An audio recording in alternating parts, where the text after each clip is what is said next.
Good afternoon, dental internet world. My name is Dr. Vishal Sharma, and I'm once again here at the offices along with my friend and colleague, Dr. Mike Parchewski.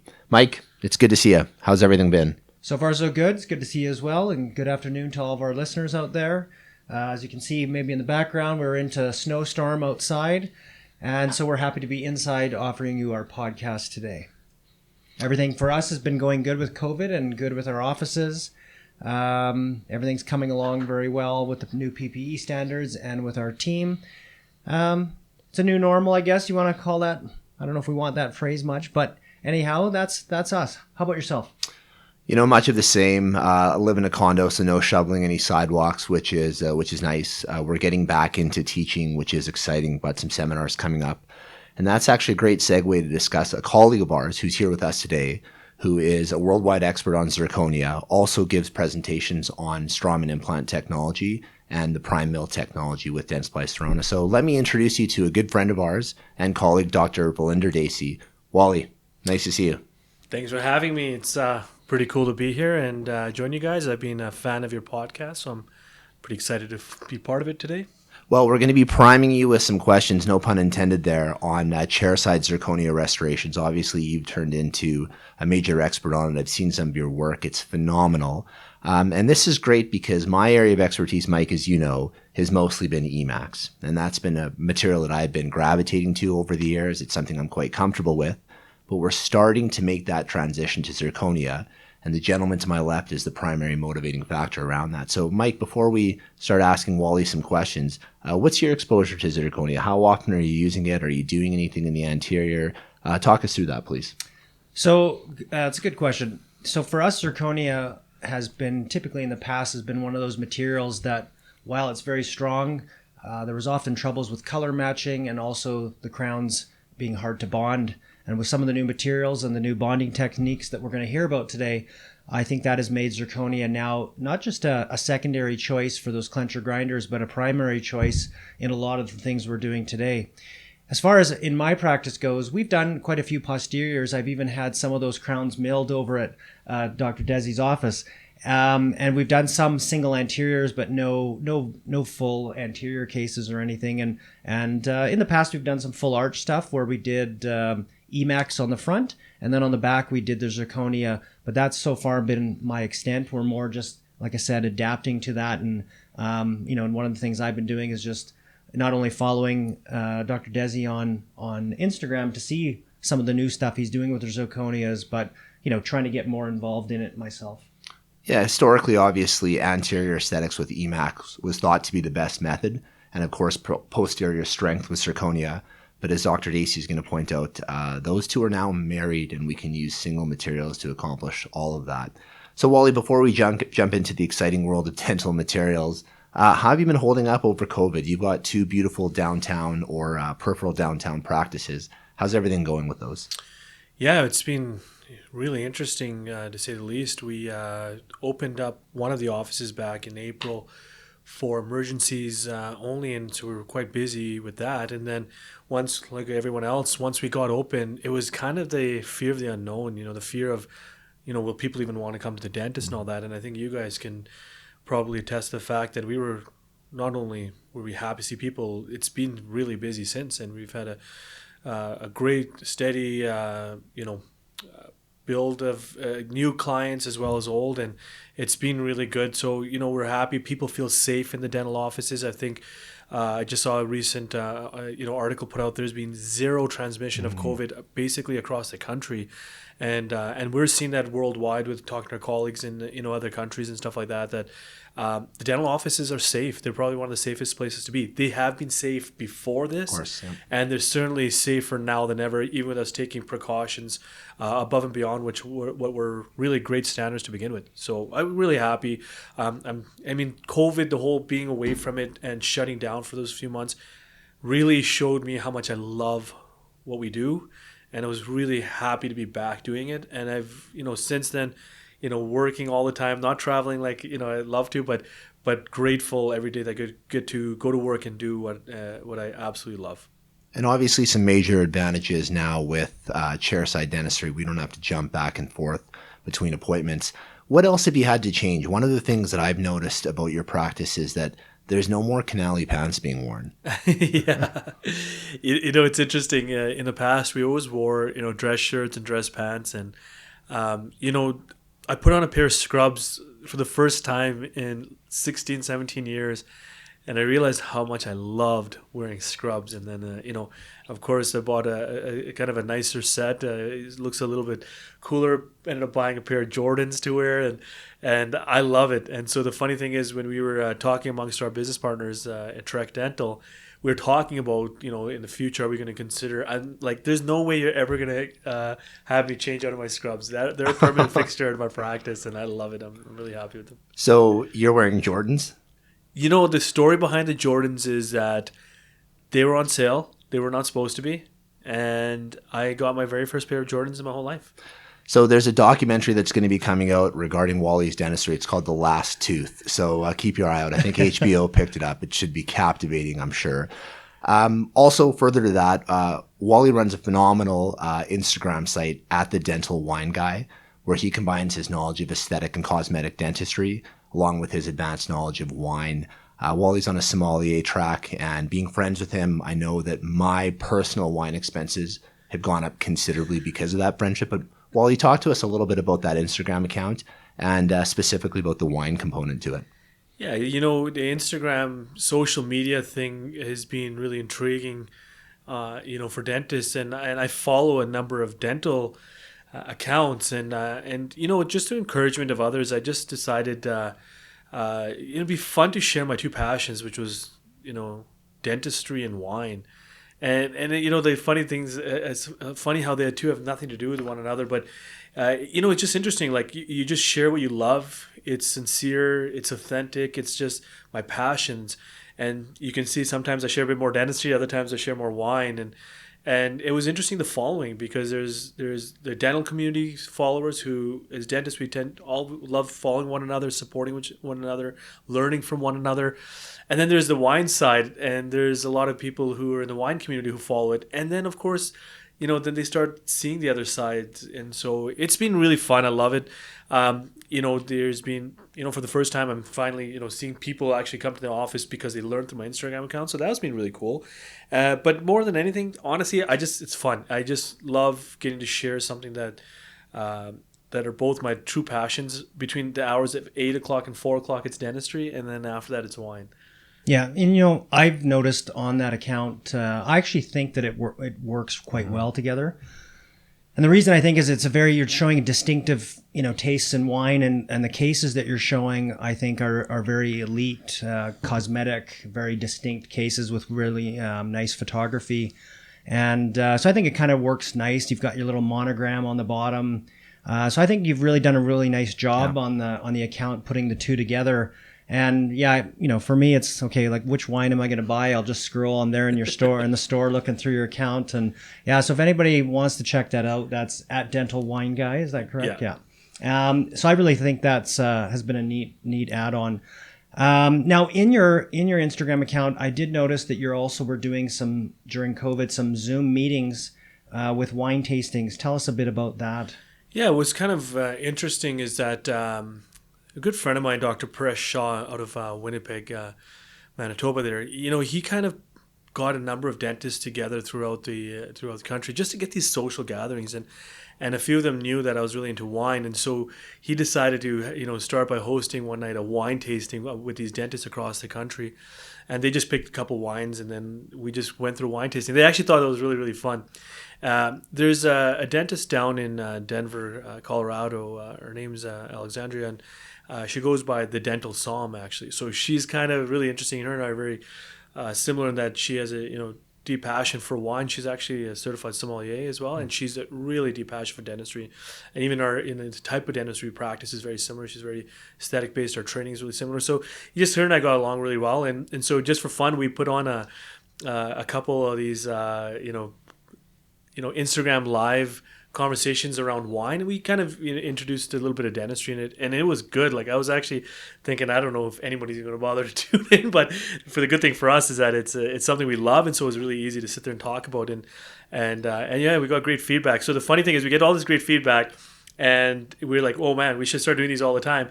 And of course, just work is so busy, life's busy with the kids, and so we just haven't had quite the opportunity to come back. But we're probably going to revisit it here pretty quick in the future and try to come do the whole tooth and wine thing together on the Instagram Live. Yeah, it's a great concept, and it's certainly well done. One of the other things that I've noticed on your Instagram account is that you really emphasize a new piece of technology from Dentsply Sirona, the Primemill. So we're familiar with the Primemill. Mike and I have talked about it in a previous episode on the podcast.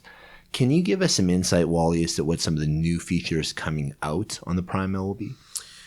Yeah, I mean, so for me, like I've been a CEREC user since 2005 when we were with the Red Cam. And then from there, later on, in 2009, 2010, the Blue Cam, and eventually the Omnicam. And for me, it's been a really important staple in my practice. It's something that I really enjoy doing. It's one of the things that, I love dentistry, and this is probably one of the more important aspects of just that integration of technology and just experience for just not only the dentist, but the patient. The Primemill is interesting because for years, Dentsply Sirona had this incredible mill called the MCXL. And even to this day, that mill is still incredible. Very few things exist in dentistry that, will last 10, 12, 14 years with needing virtually no changes because they're so well designed from the get-go. And that was the MCXL. And to build on that, that's where the Primemill now is introduced. And the Primemill is now the newest mill, which is just now basically hitting all the different dental practices. And so really it's about efficiency, and it's about accuracy, and it's about a much easier user interface. Because what happens is that really Dentsply Sirona heard from a lot of the dentists that they want to make sure the team members can easily learn how to take care of this machine, how to load blocks, how to maintain it, do all these type of things. And what it meant was just having really user-friendly interfaces that guide you through the process, scanning technologies, RFID technology. So just things that made sure that the right block was loaded and the machine pretty much double checks everything for you.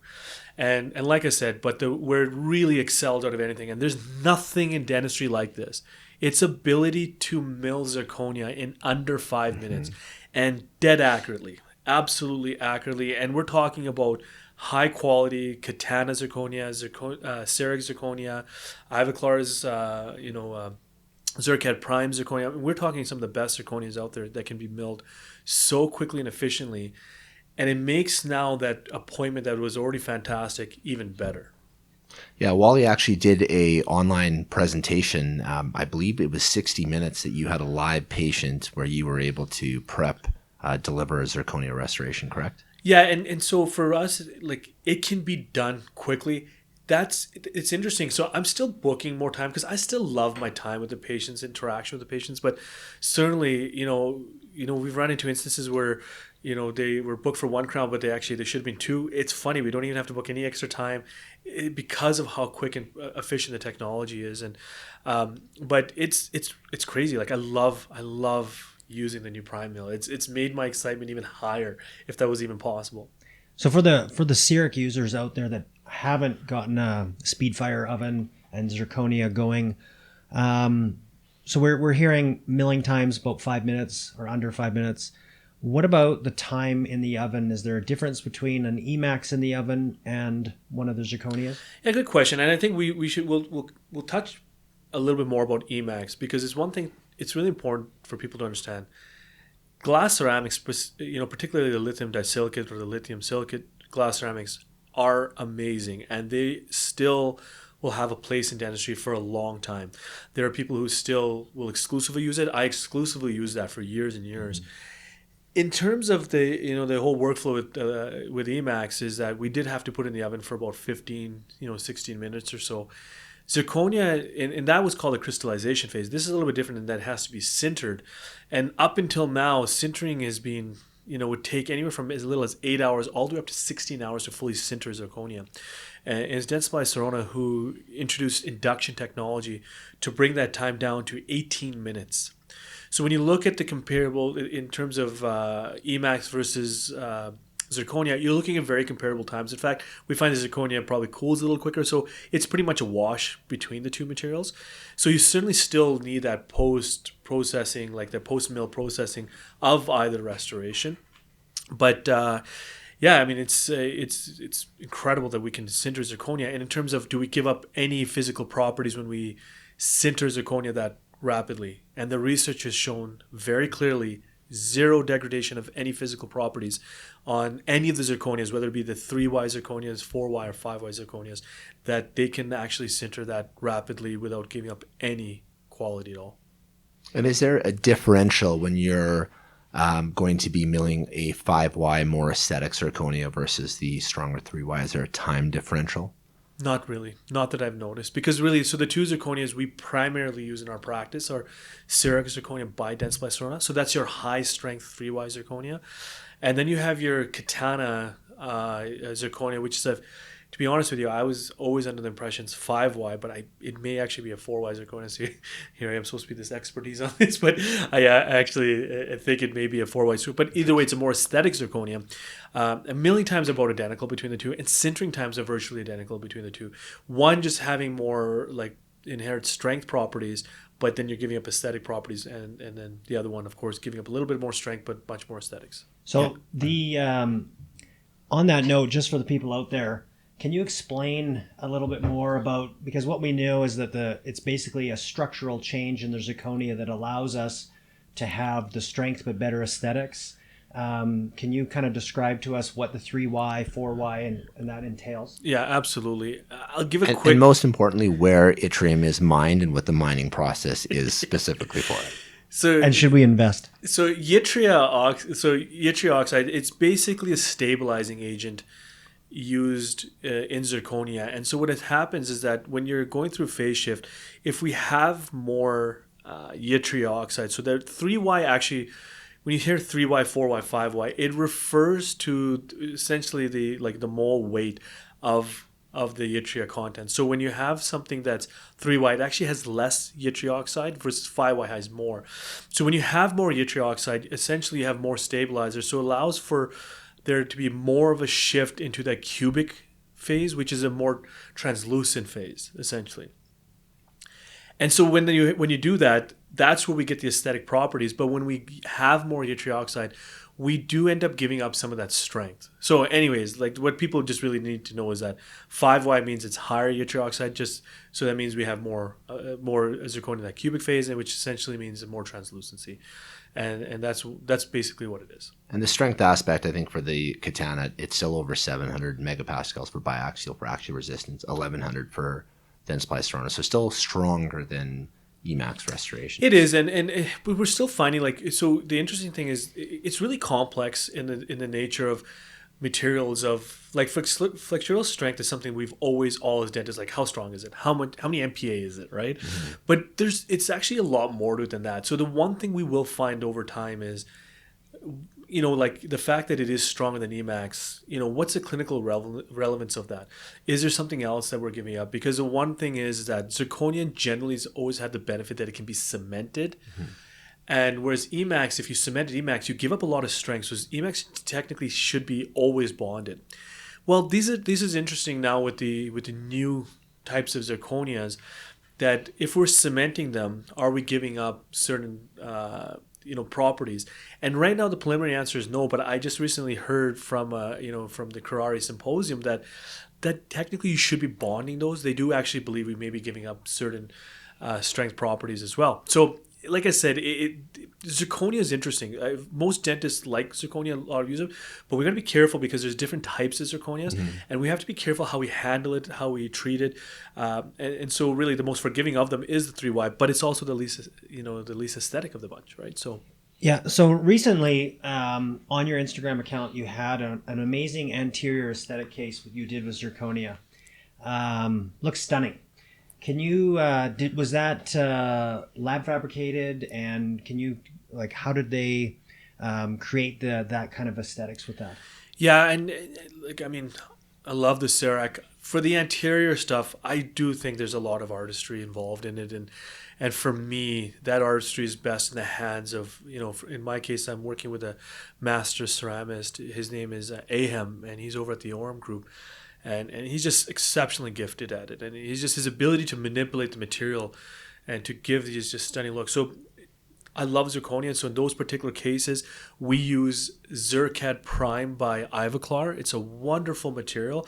And what's unique about that material is that when we talk about 3Y, 4Y, all these different types of zirconias, they're one of the few materials that actually blends them. So the interesting thing is that more closer to where the incisal area, they'll use 5Y zirconia so that there's more inherent aesthetic properties, but as you get closer to like the gingiva, all of a sudden it's 4Y, so there's a lot more strength, and so it gives them the best of both worlds.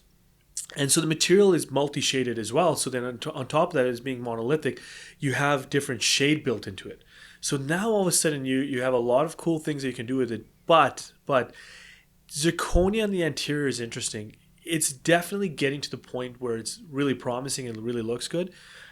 But glass ceramics really have had the most beautiful natural look. And I'm not sure if zirconia is quite there yet, but this is probably the closest we've been.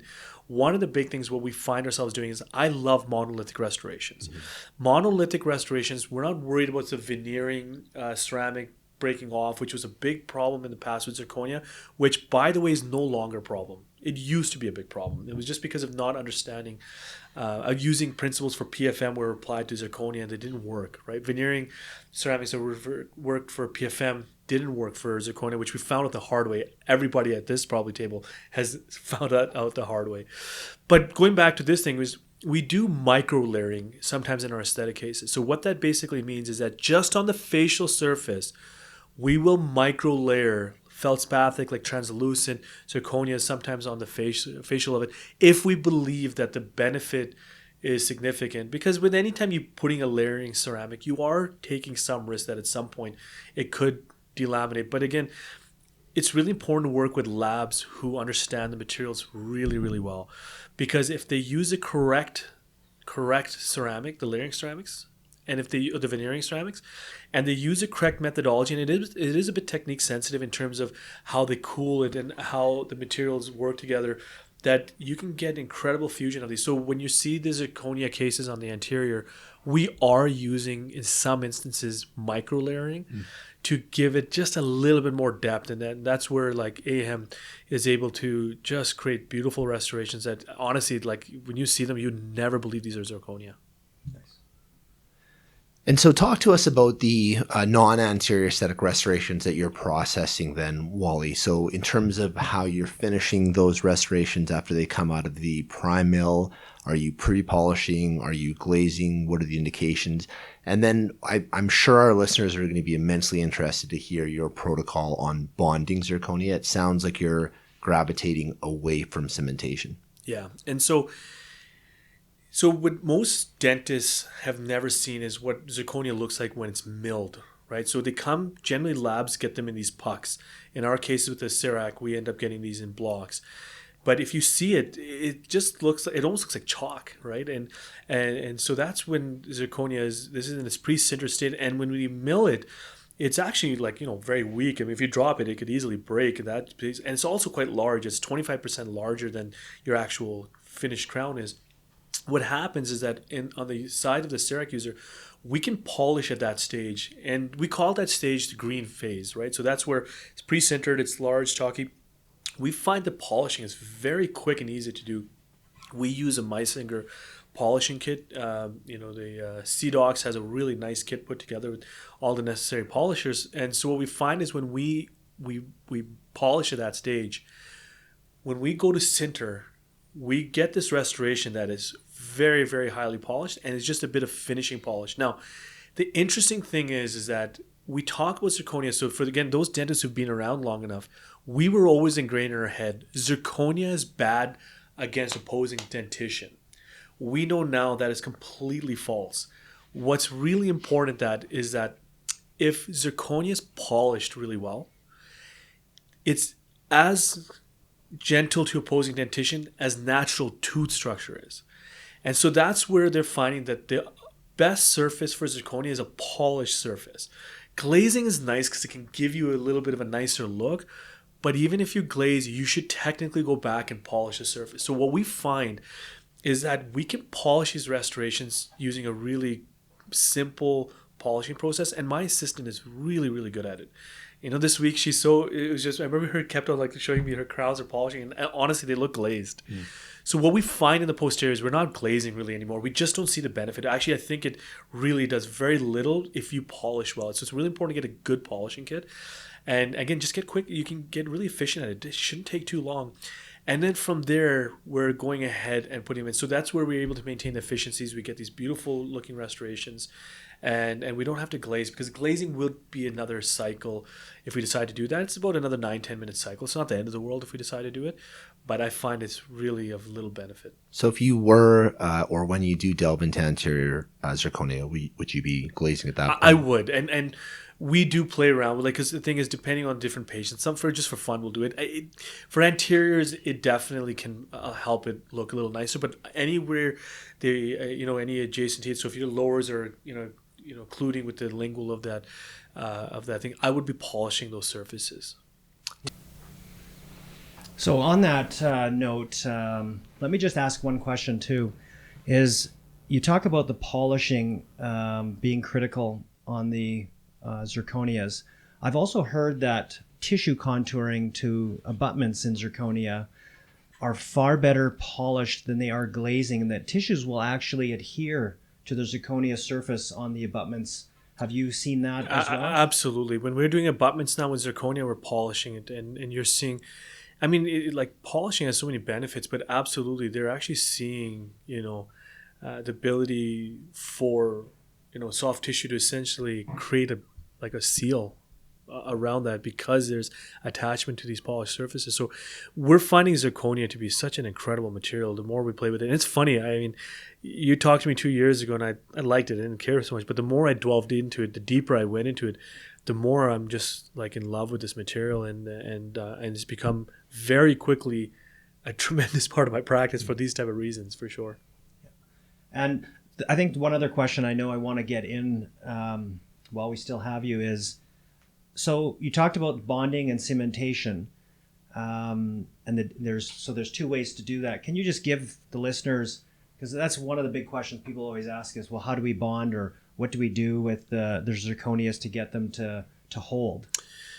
Yeah, so first of all, we got to clarify what is cementation, what is bonding. So right now, majority of cementation is done through like glass ionomers, right? So in some cases, either Fuji or 3M has like Relax luting, and they're great materials. They're really, really good materials. So when you look at traditional zirconia, so these 3Y zirconias, the one that's probably the most used throughout the industry, those can be cemented with those very reliably, no different than a PFM, and there's actually really good research that shows cemented zirconia, the failure rates are insanely low. I know Rella Christensen showed a 6-year, it wasn't a long study, but a 6-year study showing, I think it was like 99% success rates, or even, it might even be 100% success rate. So cementation is really nice. It's easy, especially if you're doing 2 appointments. A lot of dentists like that.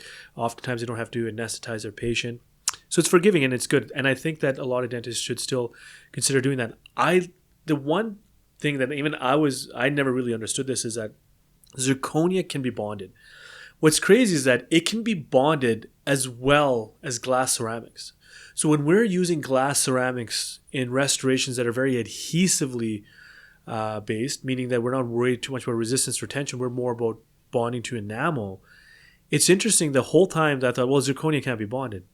Well, it's completely not true. It can be bonded equally well. And so the whole reason this all came up is because it all happened because when initial studies on zirconia, when they try to bond these things, they follow the protocols that they would for glass ceramics. So in other words, they would take hydrofluoric etch and try to etch the surface of zirconia. And when they put these on microscopes, if you use the glass ceramics versus the zirconia, on the microscope, especially these SEM studies, they would find tons of this micromechanical roughened surface on the glass ceramic, and zirconia virtually zero difference. Then they would take the priming agent, which was silane, and they apply it to both crowns. And of course, they found tremendous bond strengths with glass ceramics, with zirconia, zero difference. And so then they always made this assumption, particularly here in North America, that you just can't bond zirconia. And really, there is principles that have been around, and they're not new. They're only just now getting notoriety and being exposed. But in Europe, they were bonding zirconia for a long time. And so over here on this side of the ocean, Professor Marcus Blatz, who's a professor over at Penn State, he described it what's called the APC technique for bonding zirconia. So that's why, again, it's important to understand that they're treated differently, right? So you can't treat zirconia like a glass ceramic. So A is standing for air abrasion. So you have to take air abrasion unit. Now, the nice thing about it, it's very forgiving. So if you're wondering, like, do you have to have exact, dimension, like how big is your aluminum oxide and how much pressure, it's actually very forgiving.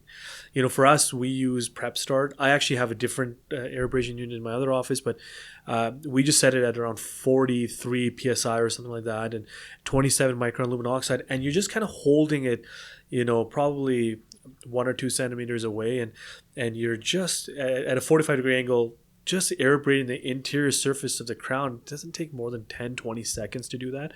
And that's how we create our micromechanical retention. So what hydrofluoric etch does for the glass ceramic, this is what it does for zirconia. So that's how we create our micromechanical retention. And the other thing is the primer. Silane doesn't really work on zirconia, but the best primer, and there's actually a number of primers out there, by the way, but the primer that seems to have the most effective use on zirconia is MDP. And so now we have a bunch of availability of this. The one I use is by Bisco. It's called Z Prime. It has MDP in it.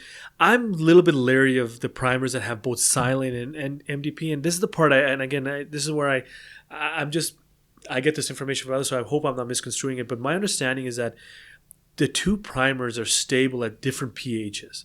So when you have a priming agent that has both, it likely means that one of the primers may not be stable. And if I understood this correctly, and I hope I'm not mistaking this though, is that oftentimes if it has both MDP and silane, the pH is not correct for the silane, and the silane may not be that effective.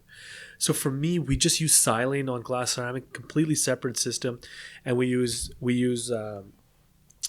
Z Prime or MDP primer on zirconia. And it's confusing in dentistry because I was always under the impression that the all-in-one bottles sometimes are not as effective as the separate ones. And I just saw recent data that actually contravened that. It actually showed that they were getting incredible bond strengths with like monobond, for example, by Aviclar. So it's a tough, this is where sometimes you hear one thing and then you hear another. It's always tough. So the users just typically have to do their own research. I still like using separate silane. I like using separate things. And the last thing is, if you're gonna bond zirconia in APC, air abrasion, primer, and the C stands for composite cement. So they mean specifically dual cure composite cement. Again, because we have to be careful, if we use light cured cements, we don't know how much the light penetration through zirconia is. It's always important to use a dual cure cement with zirconia. So that's what we do. Again, as a CEREC user, we always, our patients are already anesthetized. Yeah. For us to take that extra step to literally bond these is nothing. It takes hardly any time. Now, for those of you who want to introduce bonding, like I'll tell you a system I really like. This is kind of what I'm leaning towards, and I think a lot of users will like this. Kuraray has Panavia, right? So Panavia has been around for a while. So right now they have different types of Panavia. So this is where there's always confusion, because sometimes one manufacturer will have so many different systems and people are like, I have no clue what to use. I think for a lot of people that Panavia SA, which stands for self-adhesive, it's a really promising system, and there's one big reason why. So number one, it actually has MDP in its chemistry. In fact, Kuraray had the patent on MDP as a primer, so they've been able to use MDP longer than anyone. So they have more research. They know the material better than anyone. So you have this Panavia SA, and what I like about it is, so those who like Unisem, those who like Speed Sem, and those, because you are bonding, but understand you're not getting as strong of a bond if we go into like a multi-step system. But you're still getting a pretty decent bond, and you do want to make sure you have reasonable like retention principles, but you get a really good quality bond, and it kind of meets the whole cementation protocol, yet we're still getting bonds. So that's why a lot of people like those type of the self-adhesive cements. But for those of us who like introducing bond, what they did with the system is that you can use Panavia SA on its own, or Ferrari actually has a quick bond where you literally apply bond for like 2 seconds. It's not like, you have to scrub for 20 seconds or anything like that. It's a 2-second application. Hit it, you just literally air dry it, and now you put your Panavia SA, and it increases the bond strength by 50%. So now I like that system. So if I'm worried that I need more bond, I'm using the quick bond. But if I'm like, you know what, I think this is good. I got good resistance retention. And those of you who are doing, using laboratory fabricating, you're temporary, you had no problem or anything like that, you don't even need to do that. Just go straight. So this is kind of a nice best of both worlds scenario. That's probably what I would lean towards for most people. And last question on chairside zirconia. Are you modifying your preparation designs with that material now that we are able to bond? Yeah, I mean, at the end of the day, like our goal is to preserve as much enamel as possible. So when we're bonding, the main advantage of bonding is the preservation of tooth structure.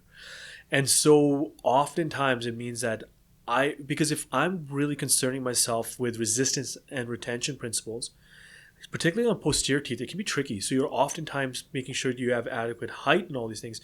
So you're ending up having to prep down to the gingiva or sometimes subgingivally just to ensure you get enough gingival height, preparation height, so we can get proper resistant principles. But when you're bonding all of a sudden, now I'm not worried about that.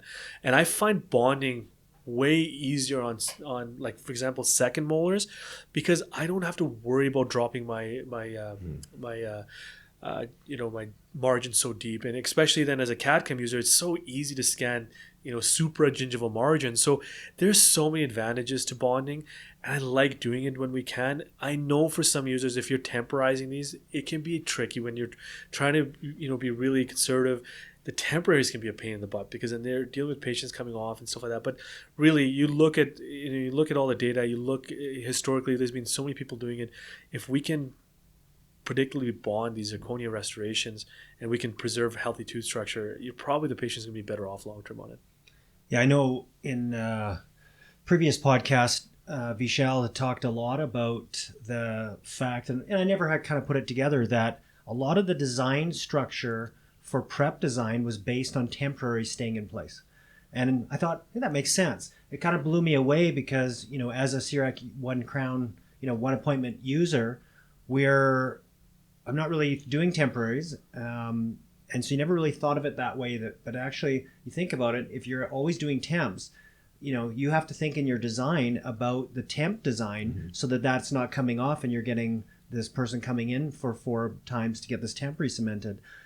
So it is really interesting that we can doing these in one appointment without having to send zirconia out to the lab, that you can actually be more conservative in your design, not have to worry about the temp design. Now, you two guys have a great relationship together professionally and outside of dentistry as well. And some would say you two are sometimes quite competitive. And where's this going? Even to the point where you may be very vocal about your opinions on things. So I thought it'd be kind of fun to take a veer to this segment I call Wally versus Vish.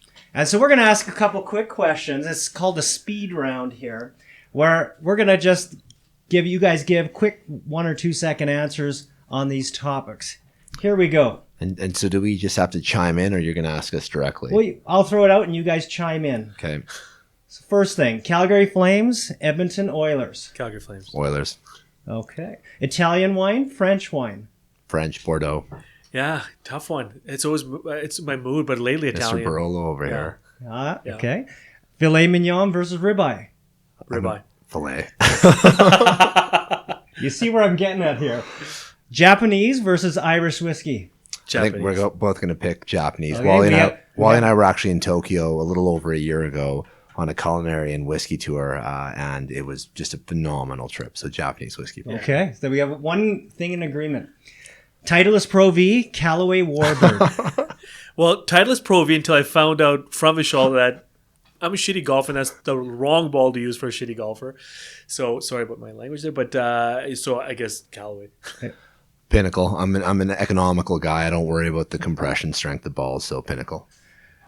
Another key important one for the listeners out there to help them make decisions. Wynn Las Vegas or Cosmopolitan Hotel? I'm a cosmopolitan. I really like Cosmopolitan. My business partner and good friend, Dr. Jan Jaffer, that's his place. So every time I go there, that's where we are. And I've fallen in love with Cosmopolitan. You know, you can't go wrong with either, but I'm going to gravitate towards the Encore Win property. Yeah. Okay. And hopefully we get back there fairly soon. Yeah, you know, I sorry to make people get anxious to get back to Vegas. How about Porsche versus Ferrari? So I used to have an Infiniti G20 back in dental school that Wally will remember. It's, I think 134 horsepower and had 17-inch alloy rims. So I'm going to go Infiniti. Yeah. He's going right outside the question. Yourself? Yeah, I mean they're all great, but certainly I think Porsches are just a cool car and really fun to drive. Okay. Cigars, Cuban versus Nicaraguan. Wally's actually not much of a cigar smoker at all. So, some. you know, being in Canada, we have access to Cuban. We're going to stick with that. One of the key ones for everybody, your fashion sense. So you guys are both very keen fashion sense. Prada versus Gucci. Well, I think the name brand era is now past, but I still get emails from Prada at the Crystal Shopping Complex in Vegas. So I'm going to go with Prada. Yeah, and it's so funny. Like the one thing that came out of COVID, it's just like, you know, again, I used to love fashion, but I don't know. I just don't care anymore. In fact, I just recently bought a pair of shoes. I don't even know what brand they were. They're $80. But before that, I actually thought Prada made very fine quality shoes. They would last for years and years. So if I had between Gucci and Prada, I'd probably go Prada. Okay. Wally's now changed his Canali pants for fig scrubs. So it's certainly a different world. I'd have to agree. The fig scrubs are quite nice. Yeah. And last one, hip hop versus electronic music. I'm going to go EDM. Yeah. Yeah, I don't get EDM. I don't get electronic music at all. I've tried. I don't get it. And so definitely hip hop. And Zirconia versus Emax. Look, really, I don't know how we're friends. We have nothing in common. Well, we'd like to really thank you for coming on and sharing your wealth of knowledge, Wally. That was fantastic. And once again, for those of you who are interested, at the Dental Wine Guy is Wally's Instagram handle. It's certainly worth a follow. And Wally has a really innovative program right now with Dentsply Sirona called Thrive. So for those of you who may be interested in single visit chairside dentistry, what the Primescan system can offer, he's running the Canadian program. So reach out to your local rep. You can take it from the comfort of your home. He's actually in the comfort of his home wearing pants, so don't worry about that. And it's really educational. So thank you, Wally, for coming. We really appreciate it. Awesome. Thanks for having me, guys. Right on. Thanks again very much. And to all our listeners out there, please tune in. Our Instagram at Digital Workflow Dentistry has all the links to all of upcoming webinars, podcasts, also Digital Dentist on YouTube. Thank you, everybody, for tuning in, and have a great day.